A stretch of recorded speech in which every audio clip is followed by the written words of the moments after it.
Alors là, j'ai ma petite fille qui veut faire... elle travaille pour le bio. Elle est en stage là, elle finit son stage. Et là, déjà, elle a mis beaucoup d'arbres. Et elle en a encore beaucoup à planter. Elle en a plein à mettre encore. C'est Elsa. Elle fera ce qu'elle voudra. Elle va reprendre un peu de terre là de sa maman. J'espère qu'elle réussira, j'attends de voir.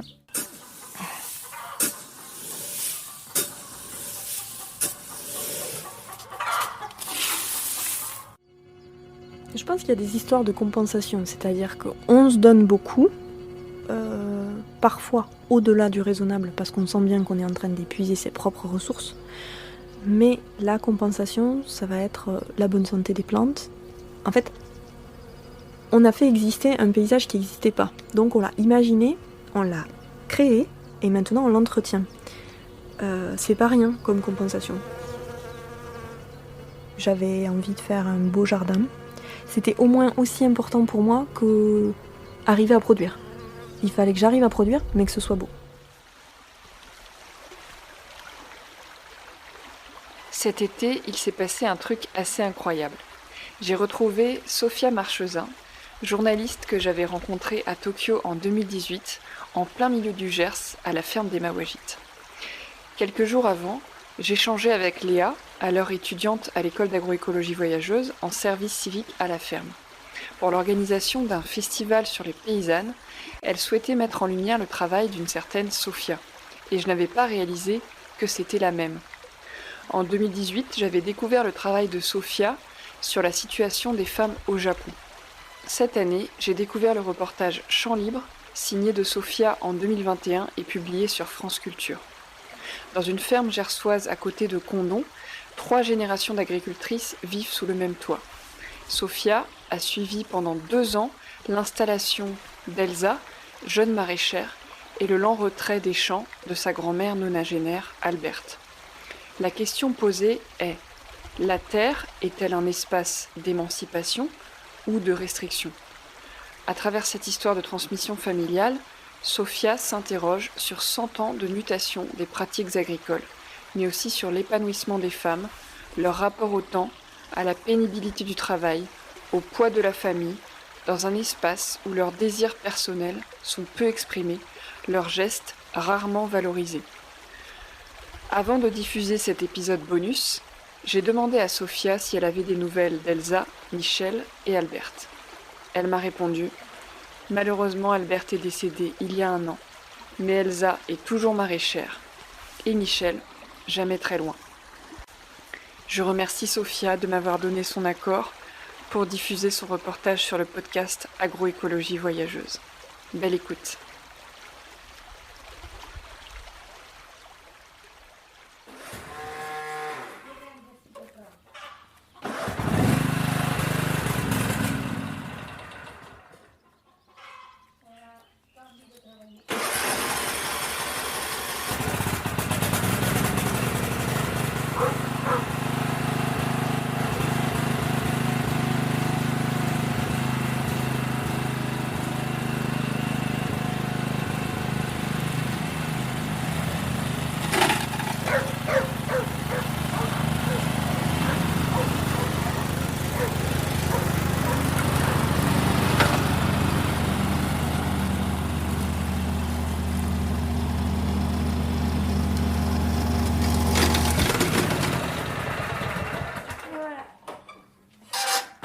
L'histoire du tracteur,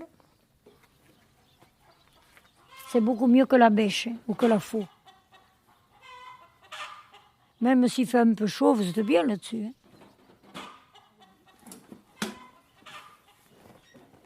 Là. Printemps 2019, Oui. devant son poulailler, Alberte. 93 ans. Moi, j'y pense pas que j'ai cet âge-là. Ce que je peux faire, je le fais. Point. Voilà.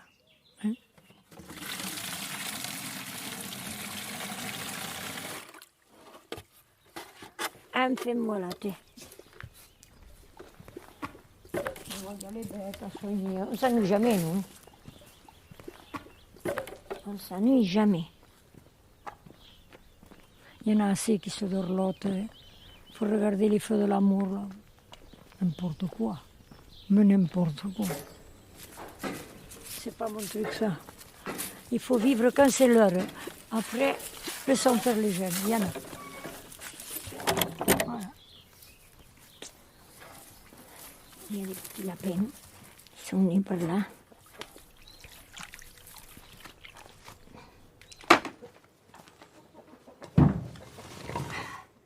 C'est bien joli la campagne, seulement voilà, hein? Tu sais, c'est la contrainte, dimanche au jour de fête, il faut que ça mange.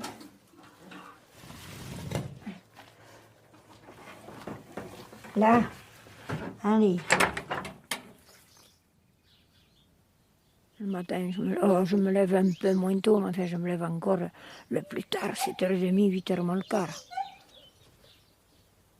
Le rituel, ce que j'ai toujours fait, je le faisais chez moi jusqu'à 25 ans, et je l'ai refait ici, et puis je continue. De la ferme, on avait 10 hectares de vignes, on avait 60 ou 70 vaches, enfin, on a tout laissé tomber parce qu'en dernier, c'était pas rentable. Vous voyez, on vendait notre vin plus cher. C'est mon gendre, ça, qui s'amène. On vendait notre vin plus cher en 56 que maintenant. Alors c'est pour vous dire. Non, ça n'a pas été facile. Mais enfin bon, ça ne m'a pas tué, je suis là.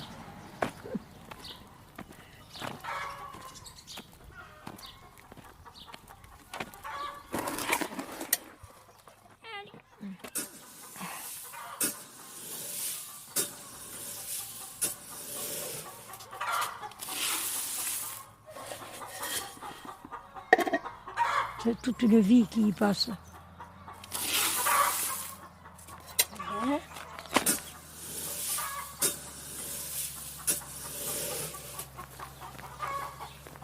On ne compte pas nos heures, on ne les a jamais comptées. Alors. Et toi, qu'est-ce que tu fais? Oui, allez.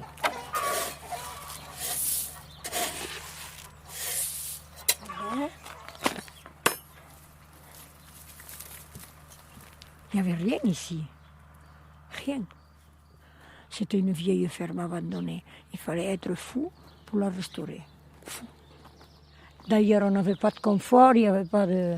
Hein? J'ai fait ma cuisine au feu de bois dans cette vieille maison qui maintenant est rénovée, jusqu'à 45 ans.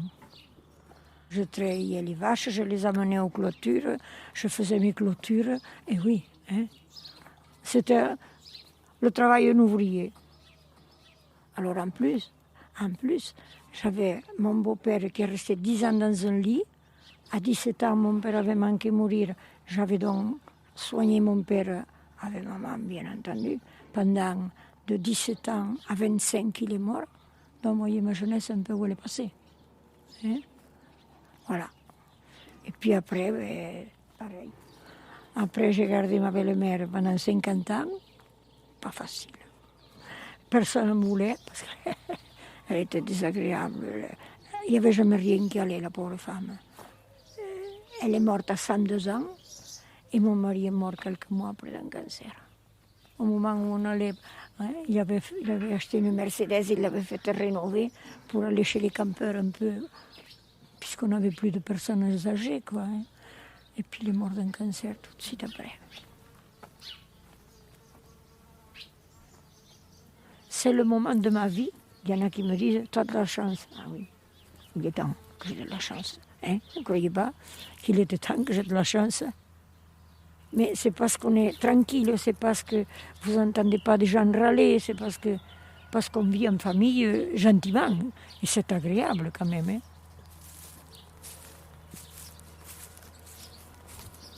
Alors là, j'ai ma petite fille qui veut faire... elle travaille pour le bio. Elle est en stage, là, elle finit son stage. Et là, déjà, elle a mis beaucoup d'arbres. Et elle en a encore beaucoup à planter. Elle en a plein à mettre encore. C'est Elsa. Elle fera ce qu'elle voudra. Elle va reprendre un peu de terre, là, de sa maman. J'espère qu'elle réussira, j'attends de voir.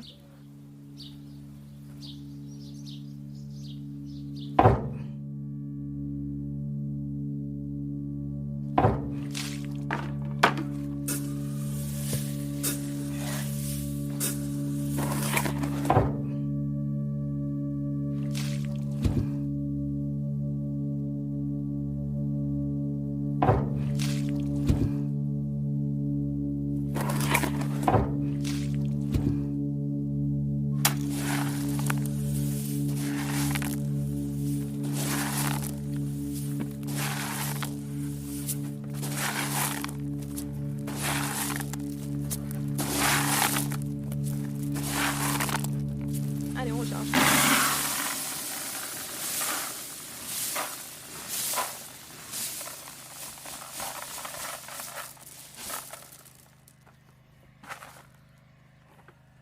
C'est des espaces qu'on va pas mettre en culture tout de suite, pas avant le printemps ou l'été. On met des cultures qui vont juste servir à nourrir le sol, structurer le sol. Automne 2020. Dans son champ, Elsa. Un sol vivant et en bonne santé, il faut qu'il soit justement couvert par des plantes, c'est l'idéal. C'est très utile après pour la suite.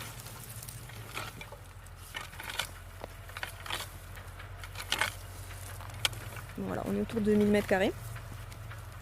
Et là, c'est la première année, donc il faut faire des carottes, des poireaux, des pommes de terre, des tomates.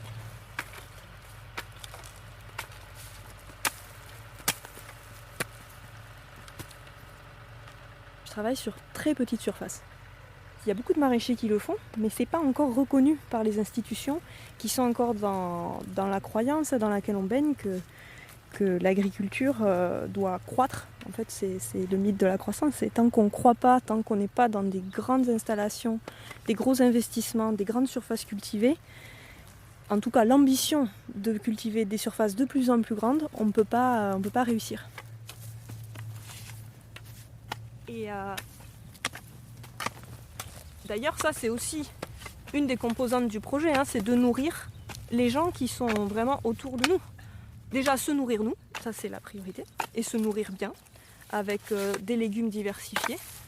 On a envie d'avoir une alimentation qui soit joyeuse, riche. On n'a pas envie de s'ennuyer en cuisinant. Moi j'ambitionne pas de vendre mes produits par exemple à des restos parisiens. Je pense que pour nourrir Paris, il faut installer des fermes autour de Paris. Il faut faire des ceintures maraîchères autour des villes. Et moi, je suis en milieu rural, donc je vais nourrir les ruraux.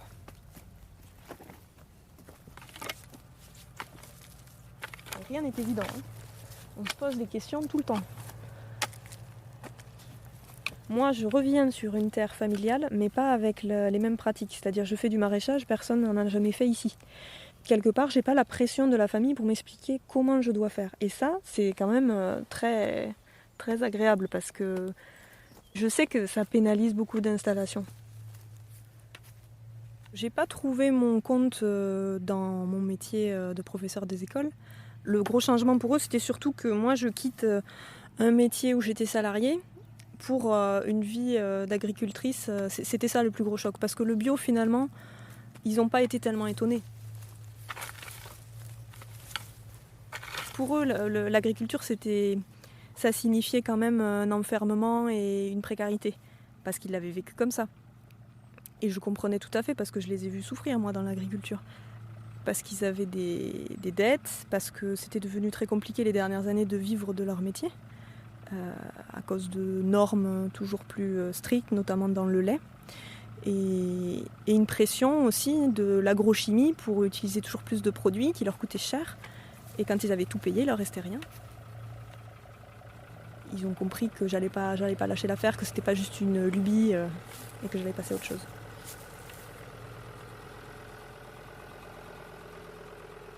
Ici même, dans mon voisinage, c'est difficile.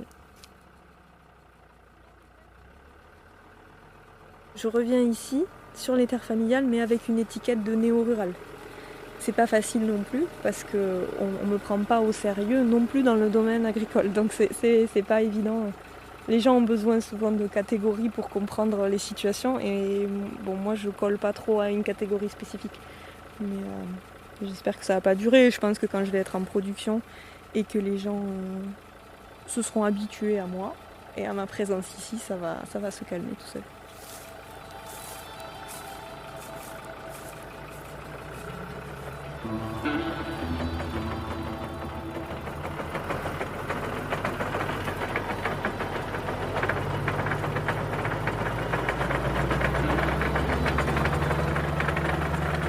j'ai monté le projet seule, mais avec un entourage qui est très très aidant, qui me soutient beaucoup. Donc ma famille, Léo, qui est mon compagnon, et des gens autour de moi, des amis. Je suis jamais seule en fait.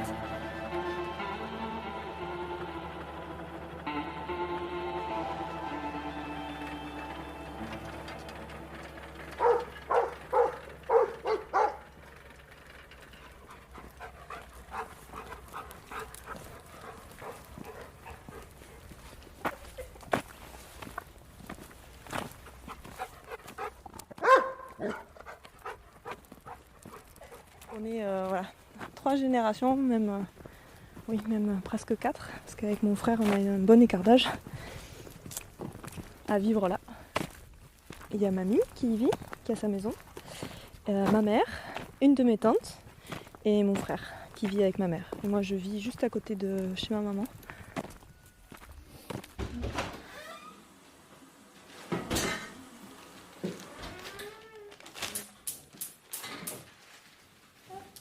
Alors, je rajoute quelques petites patates. Automne 2020, Je vais prendre des pommes, je vais cuire le magret. dans la cuisine familiale, Je vais mettre la je vais chercher une- Elsa et Gilou. Dans la tête des anciens, eh ben, le garçon, légitimement, normalement, pouvait reprendre la ferme, quoi.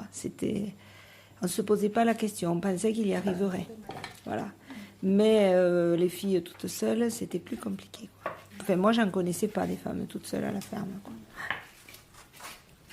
Mais j'ai eu l'idée de revenir ici, et c'est mon père qui n'a pas voulu. Parce que j'ai été instite comme Elsa, et puis je me suis rendu compte que c'était très dur finalement. Et j'ai eu l'idée de revenir à la ferme, et mon père m'a dit « Ah non, non, ça c'est pas possible, c'est trop dur ». À l'époque, il voyait vraiment le métier d'instite comme quelque chose de beaucoup plus léger, de beaucoup plus facile, avec un revenu stable, alors qu'eux étaient soumis aux aléas de la météo, quoi. Quand papa est décédé, c'est ma sœur et mon beau-frère qui l'ont toujours aidé aussi à faire tourner la ferme. Mon fils d'emblée, lui, tout petit, ça a toujours été l'agriculture. Mais pour Elsa, ça a été un peu la surprise. Enfin, pour moi pas. Moi, je l'ai toujours vu patouiller ici, vivre ici. Et je m'étais dit qu'avec elle, qui ne voyait pas que c'était la bonne voie. Mais il a fallu cheminer pour y arriver. C'est quand même moi qui l'ai choisi. Je me suis pas posé la question de rester à la ferme à la fin des études. J'avais envie de connaître autre chose. Et il y avait des petites peurs quand même en s'installant parce que c'est physique quand même comme métier. Enfin, on est beaucoup dehors, on met notre corps à l'épreuve. Et moi, j'avais quand même cette crainte. Est-ce que je vais avoir la condition physique suffisante pour supporter tout ça et la force physique. Après, c'est pas forcément quelque chose que j'ai pensé sur le moment, mais il doit y avoir des petites ficelles qu'on tire pour... Déjà, on fait des petites bottes et pas des grosses pour pas avoir à passer forcément par la mécanisation. Enfin, il y a des tas de choses qu'on va refaire, qu'on faisait autrefois à échelle humaine, parce qu'on était nombreux. Au moment où on avait besoin de tous les bras, tout le monde venait. Et après, on pouvait se débrouiller tout seul. Une fois que les bottes sont engrangées, tu peux soigner 20 vaches toutes seules, si la botte n'est pas trop grosse pour la promener, quoi. Il faut savoir se servir. En fait, nous, on a des vieux outils qui peuvent encore servir, qui font rire tout le monde, le voisinage. Mais on a toujours fait un peu rire tout le voisinage, parce qu'on n'était pas dans la mouvance du moment. On ne cherchait pas à faire bling-bling avec les gros tracteurs, les outils du dernier cri.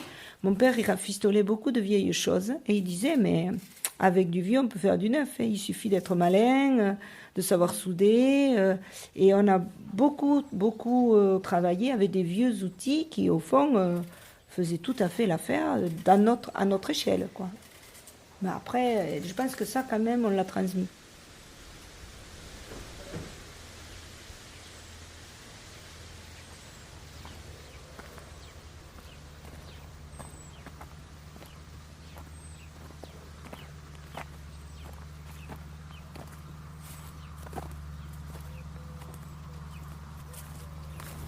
Je pense vraiment que je suis arrivée à faire de la production végétale grâce à mamie. Parce qu'en fait, gamine, comme elle s'occupait des fleurs et que ça me plaisait beaucoup, je faisais avec elle. Je faisais mon jardin, moi aussi.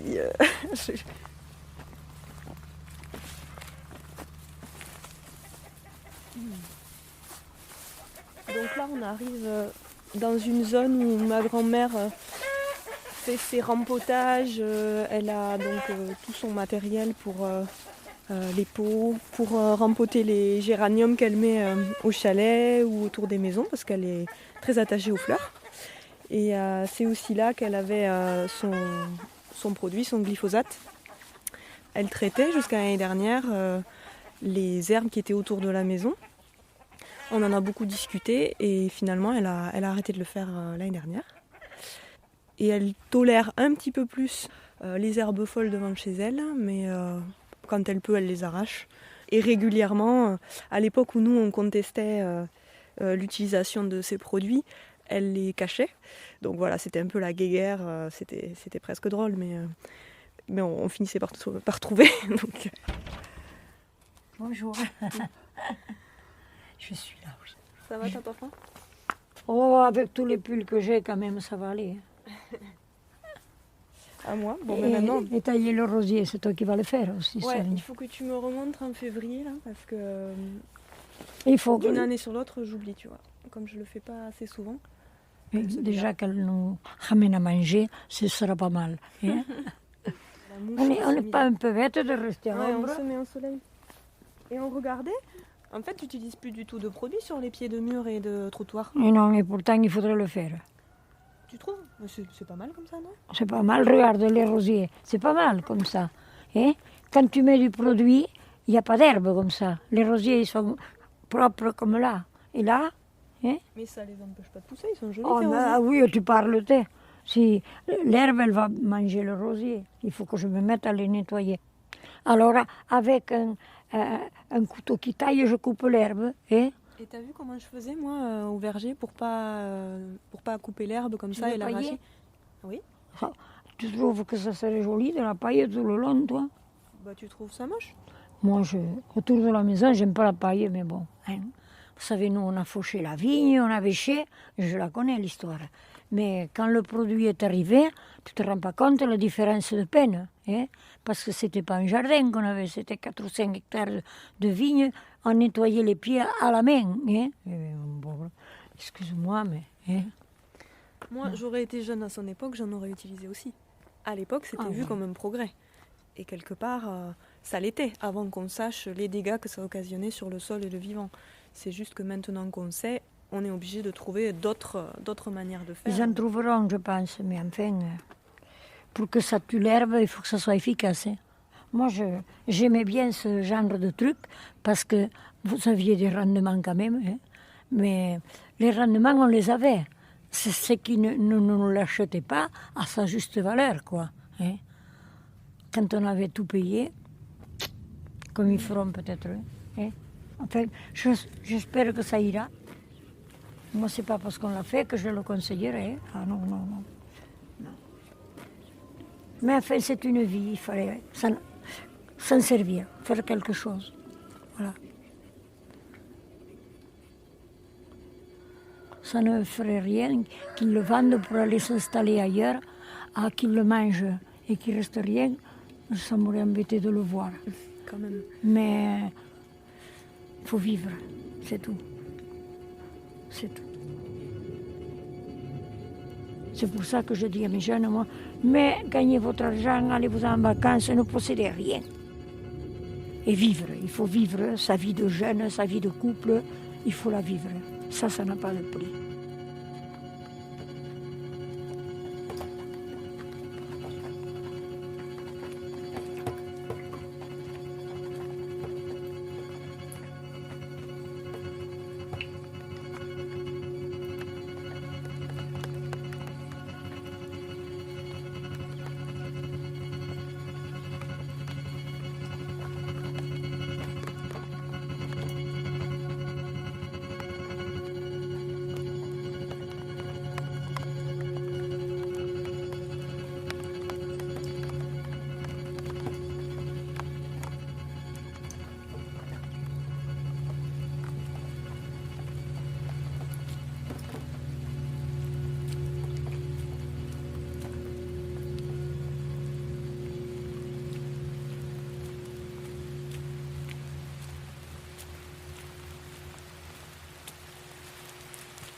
Hein? Eh ben, dis donc.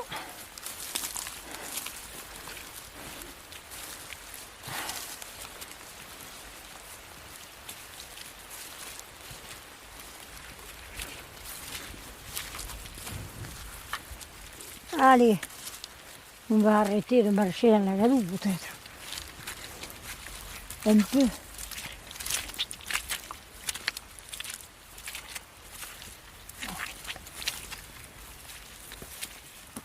Il pleut toute la journée, il paraît. Alors, nous voilà bien.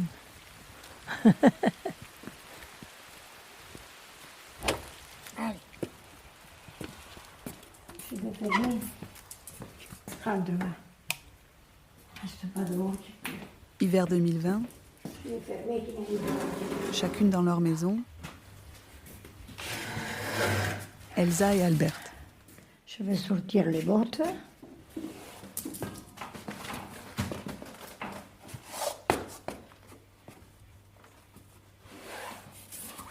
Je ne suis plus celle qui faisait tout en temps et en heure parce que je ne peux pas.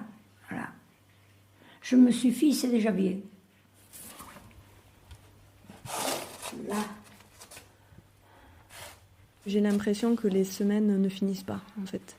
Le temps n'a plus du tout la même consistance. Cette année, j'ai un peu perdu mes forces, ce qui fait que tu ne peux pas faire tout ce que tu faisais ou le faire pareil, si vite. Hein. Ici, le rythme, il est jamais rompu. Moi, j'aimais toujours mes cuivres qui brillent. Je viens de les faire briller, mais avant, ils brillaient plus que ça. Les vitres faites, les rideaux propres. Mais ça, il faut que je le laisse. Parce que pour déjà faire les cuivres sur la cheminée, il me faut un escabeau. Je n'ose plus monter sur une chaise, la peur de tomber. Et j'y monte pas. Hein.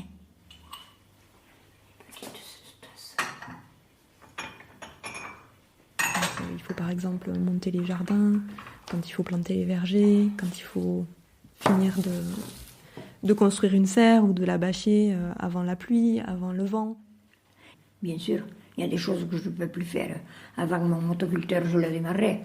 Et maintenant, pourtant, il me semble que je fais pareil, mais il y a la force qui n'est pas là. Quand je porte un pot de fleurs, ces jours-ci, je suis allée au cimetière chercher les chrysanthèmes et tout ça, et j'ai apporté une vasque où il y avait des pensées ici, pour mettre sur le caveau. Mais je la trouvais lourde, mais n'importe quoi, hein, quand même. On a perpétuellement un rythme qui est très usant, en fait. Mais pour l'instant, je m'arrange.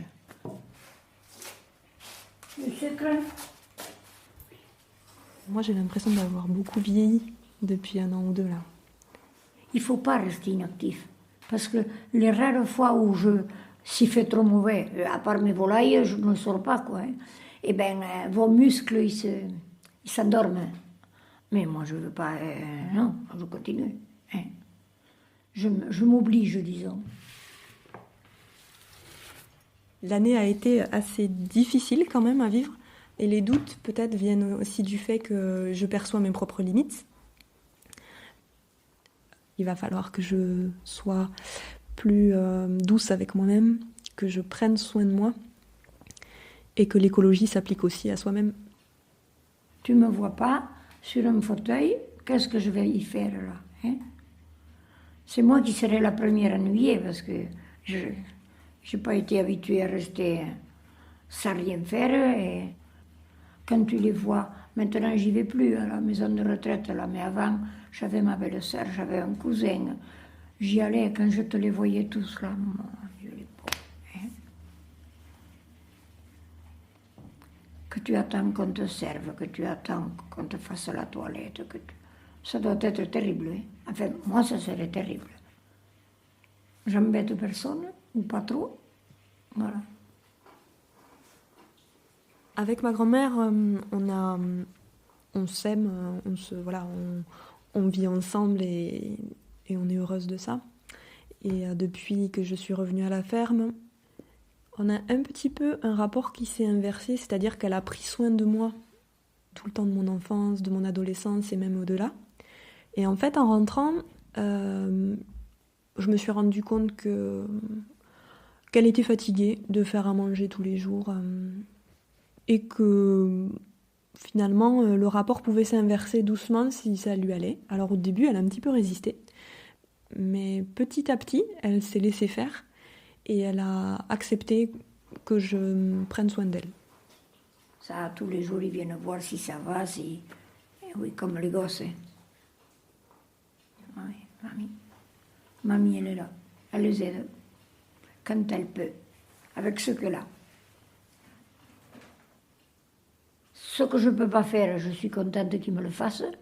Mais je me nettoie mes courtilles la volaille, je me nettoie mes lapins et la brouette, et puis voilà. Mais maman, on va te le faire. Mais maman, je peux me le faire. Il y a quelqu'un qui s'amène. C'est mon gendre qui vient voir si j'existe encore. Aujourd'hui, je sens qu'elle a peur de devenir un poids et elle préférerait partir avant d'en arriver là. Avec ma grand-mère, on a un petit peu le même tempérament. On est très active, on prend en main notre vie, on ne se laisse pas trop abattre, le moins possible. On est dans une recherche d'autonomie. Alors que j'ai 30 ans et que je suis encore en train de construire tout ça. Et elle, à 95 ans, elle est aussi en recherche d'autonomie parce qu'elle sent qu'elle est en train progressivement de la perdre.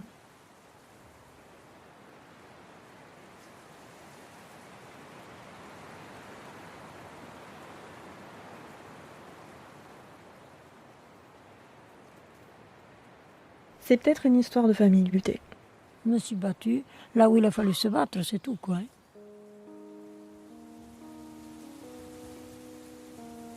Tu parles, les hommes seuls, ils n'allaient pas tout faire, hein? Non, non. Il n'y avait que le mari qui était considéré exploitant. Les femmes, elles étaient pour soigner les gosses et les vieux.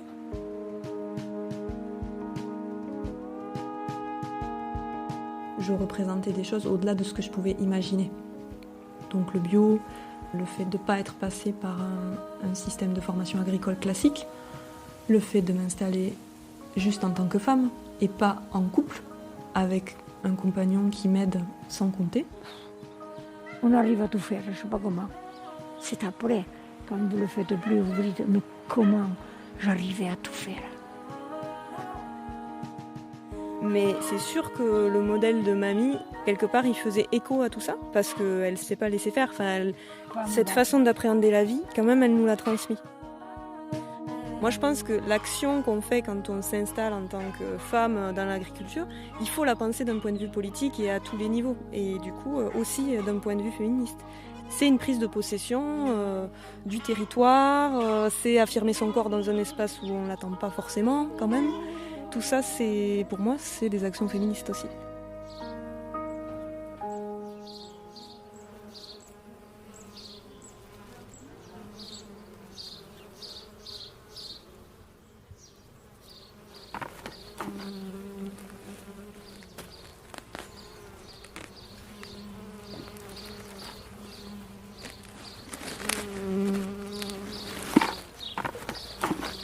On plante maintenant tout. Printemps 2021, plantation des courges dans le champ d'Elsa. Gilou, Albert et Michel. La terre est dure, hein, les filles. Je vous le dis. Allez, mamie, il y a plein de boire. Ça me fait mal, moi, de voir les autres travailler et moi pas pouvoir. Bon. Maman, t'en as fait beaucoup. Il n'y a pas les garçons, là. Je cherche Gilou, mais... Il n'y a que des filles, sauf Mimi. Hein. Eh oui, non mais attendez. Mimi. Heureusement que t'es là, t'es mon pauvre. Ah. Oh, mais ça n'a pas l'air d'être trop dur.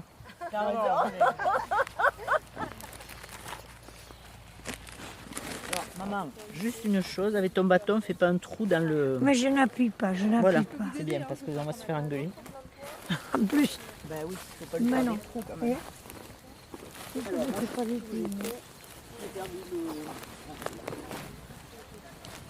Je les ai aidés jusqu'à 86 ans. Hein.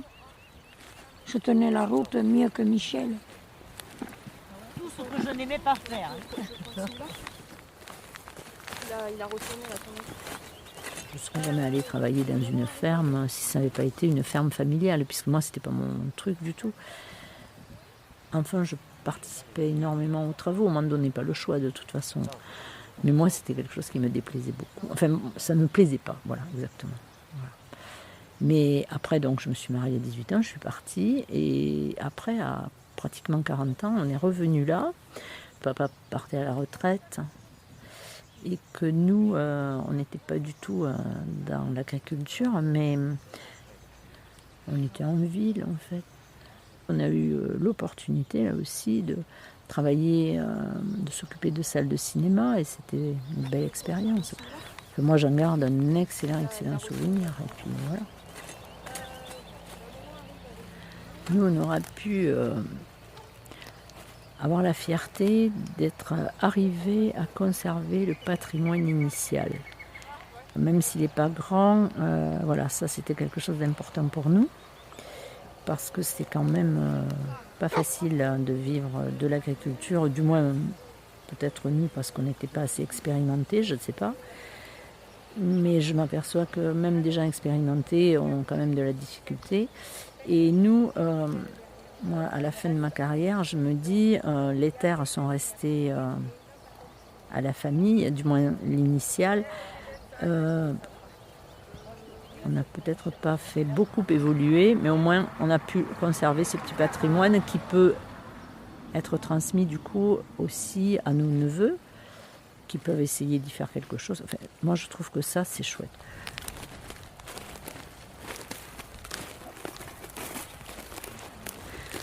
Et Elsa est une vraie passionnée, ça c'est sûr.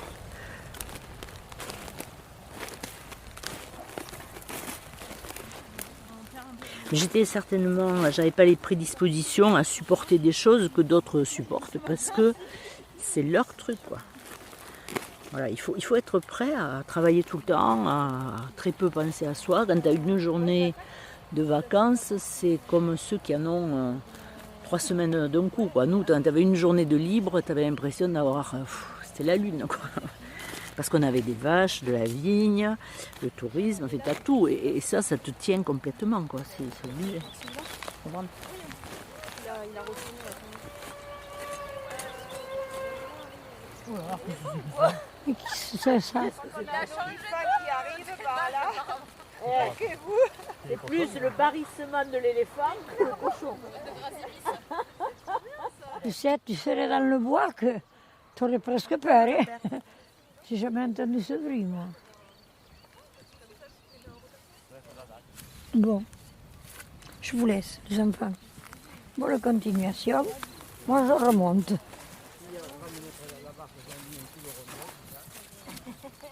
À la maison.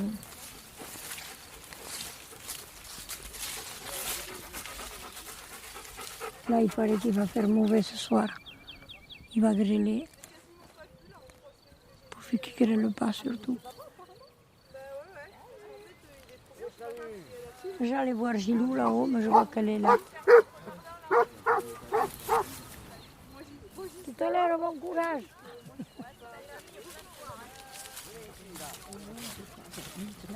Depuis que la sœur est ici, elle descend au moins une fois toute seule. Et le soir, quand je rentre de l'école, on revient voir ensemble.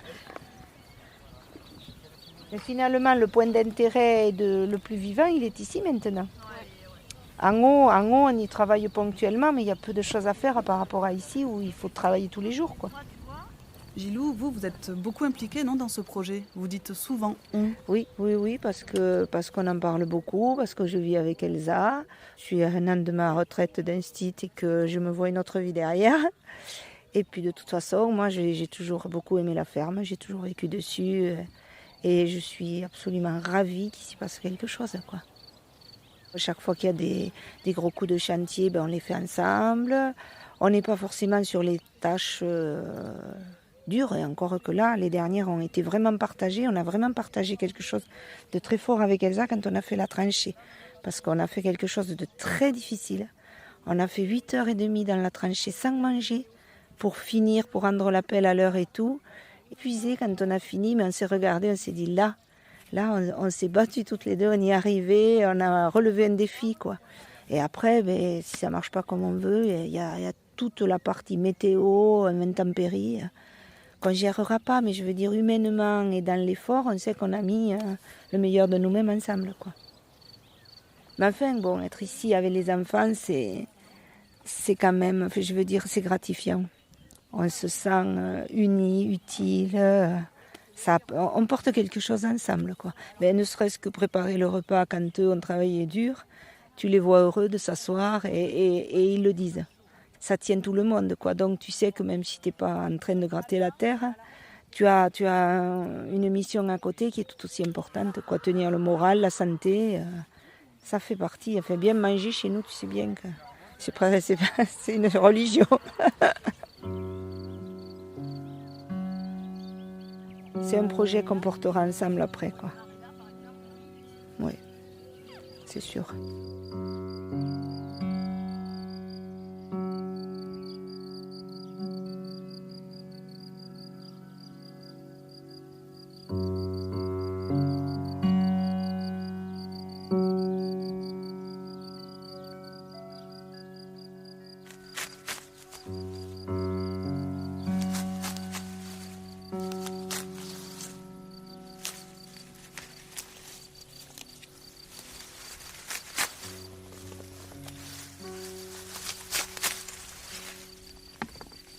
Chaque récolte est un peu différente. La récolte du mesclin, c'est presque sensuel. Été 2021, première récolte dans la serre, Elsa. C'est très doux, c'est de la feuille, on y va doucement, c'est calme, on travaille avec la faucille ou un petit couteau, c'est tout doux. Après, il y a des récoltes plus... la récolte de la tomate, quand on récolte 20-30 kilos, après il faut ramener les caisses, il faut les charger sur la brouette, l'amener jusqu'à la voiture, remonter la voiture, décharger la voiture. Et c'est vrai qu'on n'a pas les mêmes sensations corporelles dans tout ça.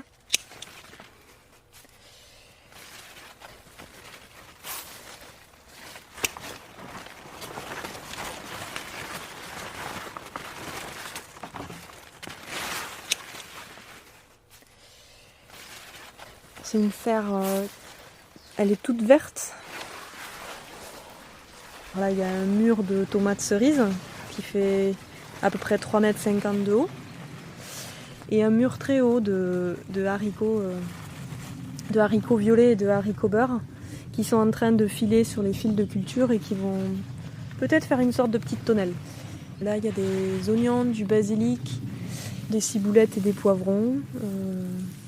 Et bientôt, il y aura les patates douces qui couvriront le sol au milieu de la serre et qui vont faire un grand tapis vert.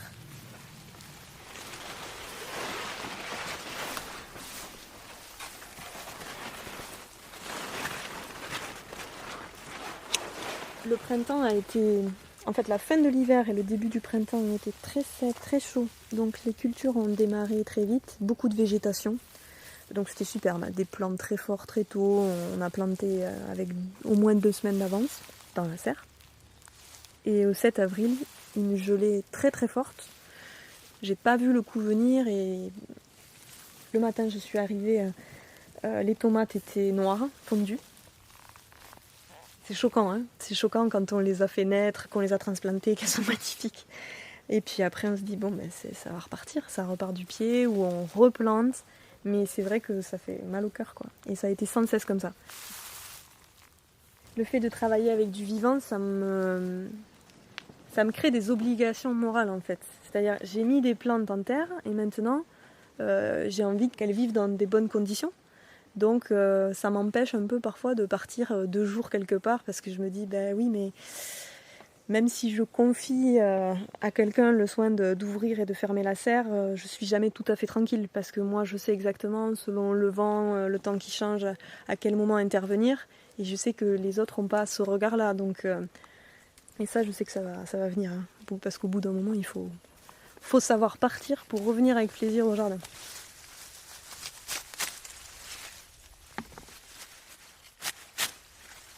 J'ai un gros bébé qui est très, très capricieux en plus cette année. Et déjà l'année prochaine, je le connaîtrai mieux. C'est sûr.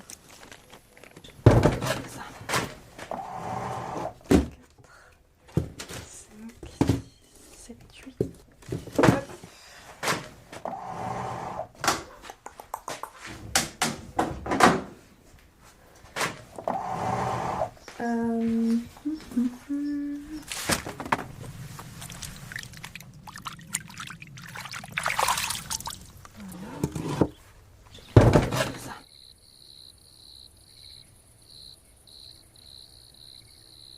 Il n'y a plus de jours de la semaine, si ce n'est les jours de vente et de récolte qui comptent maintenant, mais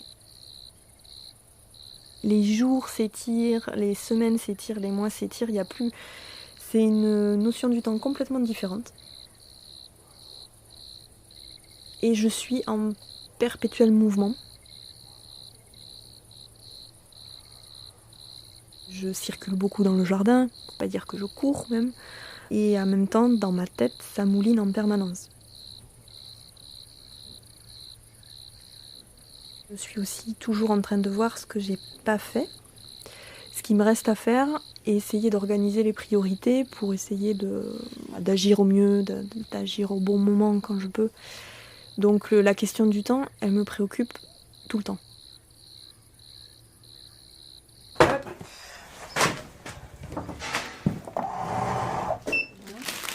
Alors, les tomates, c'est bon. La salade, le bouquet. Parfois, on a l'impression de perdre un peu la tête. Je profite que je suis la première. D'être un peu un tourbillon, quoi. Les légumes dans la serre, ils sont impressionnants. Hein. Ouais. Et les salades, elles sont belles. Elles sont énormes. C'est de la rhubarbe Rhubarbe, j'en ai, mais alors ça, c'est la blette. Hein. Ah, c'est la blette multicolore. Ah, Et certains confondent parce qu'elle a la même couleur. Ouais, je sais. J'ai promis de monter les jardins, la serre, équiper la serre en fait au printemps. Je suis en train de découvrir comment je commercialise et ce que j'avais prévu, ce qui marche moins bien. Je découvre aussi peut-être que j'ai prévu un peu trop de récoltes par rapport à ce que je suis capable d'écouler en fait pour une première année. Parfois ça me met un petit peu la pression et parfois je me dis que c'est pas si grave et c'est logique que ça m'arrive en première année. Et qu'il ne faut pas que je panique.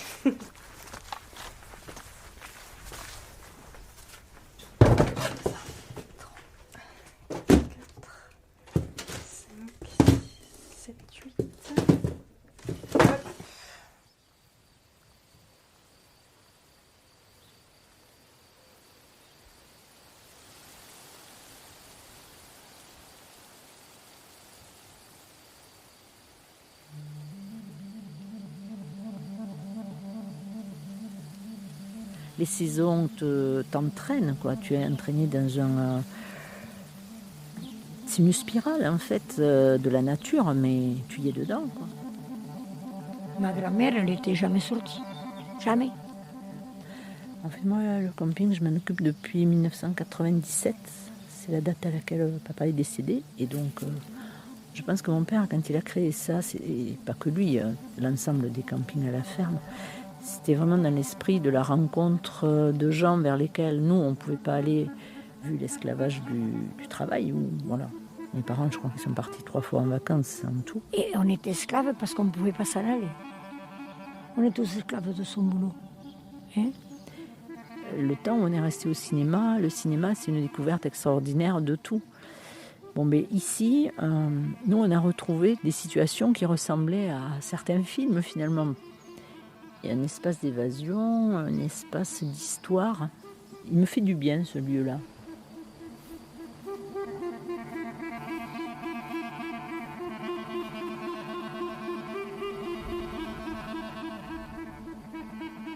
Je l'ai conduit jusqu'à 86 ans, vous voyez. Et après, les gosses avaient peur, ils ont raison. Hein. Mais ça manque. Ça manque. Hein. Souvent, j'ai besoin de partir et de faire de la route, quoi. De rouler, de mettre de la musique ou de sentir qu'il y a une coupure réelle, quoi. De plus sentir la réalité de la ferme. Les bruits de la ferme, les paysages de la ferme, les sons, les bruits de tracteurs qui s'allument en permanence, les bruits de moteur. Et là, tout à coup, je coupe. Quelqu'un vous amène et vous l'attendez. Et c'est gênant de toujours demander. Souvent je dis rien, mais il faut de la patience. Un peu avec les vieux, maintenant un peu avec les jeunes. Oh putain, c'est pas possible ça. Je crois qu'il m'en faudra tant que j'aurai les pieds sur terre.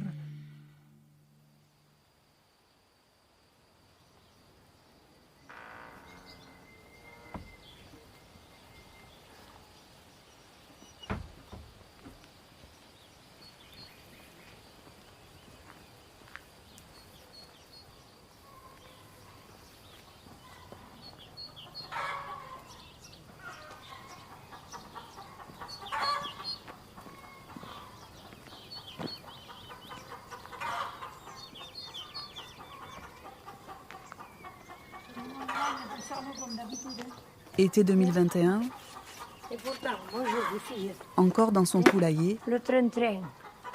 C'est une histoire, le train-train de tous les jours. Hein. Alberte. Ne demande pas ce que je fais, je soigne les bêtes. Hein. Et ça, je peux te dire que c'est tous les jours, 1 heure de temps, hein, à te dépêcher encore. Voilà.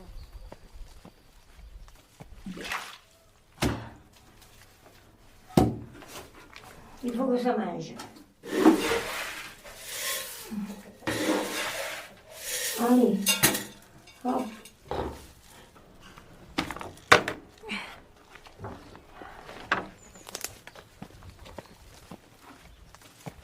Il va faire une belle journée. C'est dommage de mourir avec un temps comme ça. Mais quoi faire? Pensez à qui? Et ma copine, c'est tantôt, elle a 92 ou 13 ans. Attends, plus que ça, 15. Mais, hein? Depuis 15 jours, il y en a 4 qui sont partis. 4, pas tellement de mon âge non plus, plus jeunes. Hein. Mais bon, enfin bon, c'est comme ça.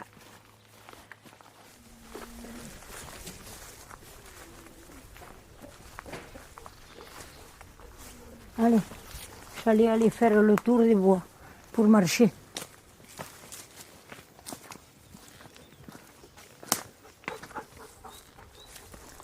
Bon, alors on va descendre par là, si on va à la serre. Voilà, voilà.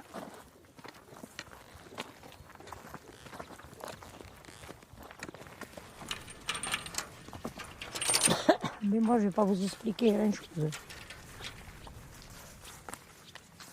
Viens là, Jazzy. Et voilà, son terrain d'action, regarde. C'est de quoi faire, là. Regarde un peu ce travail. Hein? Non, moi, quand je viens, je m'assieds. Et puis, je la regarde travailler. Voilà.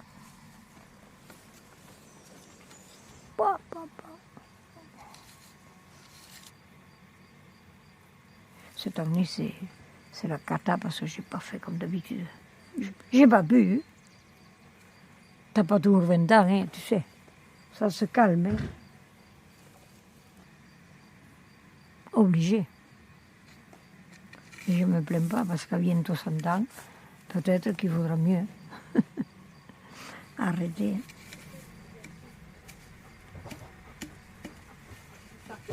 Oh, c'est elle, ça, oui. Mais il y a quelqu'un avec elle. Une pièce de plus. Pour une billette. Je ne sais pas. On va voir qui c'est. Je ne les vois pas. Comme il y a un petit peu de soleil encore. Des torchons. Je les ai amenés voir ton travail. Hein? Bon, allez, les petites. Je vous laisse avec elles maintenant. Après, si tu veux juste voir comment on cueille le mesclun, tu n'as jamais vu ça? Le Le mesclun, c'est des jeunes pousses de salade qu'on cueille avec une petite faucille comme ça, là. Au ras du sol, tu sais, on cueille plein de petites pousses. Après, on les mélange. Et ça donne une salade un peu mélangée avec différentes teintes. Ça te parle pas, ça? Je crois que c'est pas pour moi. Hein? De mélanger les salades. Bon, allez, je vous laisse, je remonte parce qu'il n'y a personne à la maison. Alors, en cas, Et Elsa. Voilà. Bon courage pour continuer, les petites. À toutes, mamie. À toutes.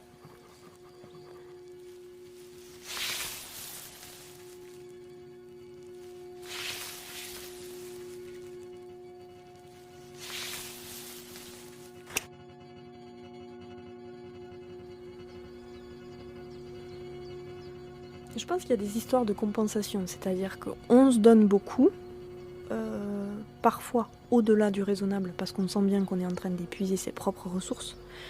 Mais la compensation, ça va être la bonne santé des plantes. En fait, on a fait exister un paysage qui n'existait pas. Donc on l'a imaginé, on l'a créé, et maintenant on l'entretient. C'est pas rien comme compensation. J'avais envie de faire un beau jardin. C'était au moins aussi important pour moi que arriver à produire. Il fallait que j'arrive à produire, mais que ce soit beau. Ça me plaît de travailler dans des jardins qui sont inondés de tournesols, de chicorées, de vesses en fleurs, de sarrasins. Enfin, c'est des tons blancs, roses, violets. C'est hyper agréable quand on travaille, quand on désherbe par exemple, quand on lève les yeux, de voir tous ces tons de couleurs, les pollinisateurs qui bronzinent tout autour. Quand je vais sur des jardins ou des fermes qui sont moches, je me demande comment les gens font pour travailler dans des fermes moches. Moi, quand j'arrive au jardin, ça me fait plaisir. Quand j'en repars, ça me fait plaisir, même si la journée entre le moment d'arrivée et le moment de départ a été rude. Je me dis, waouh, quand même, j'ai de la chance d'être là. Je voudrais pas être ailleurs, même si c'est dur. Je l'ai choisi et ça me plaît. Parce qu'en fait, cet espace de travail, je l'ai conçu comme un espace de liberté.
Champs libres.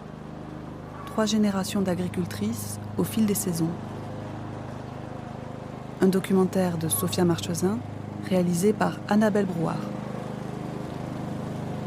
Merci à Elsa, Alberte, Gilou et Michel, ainsi qu'à toutes les personnes qui nous ont accueillis et qui font vivre cette ferme.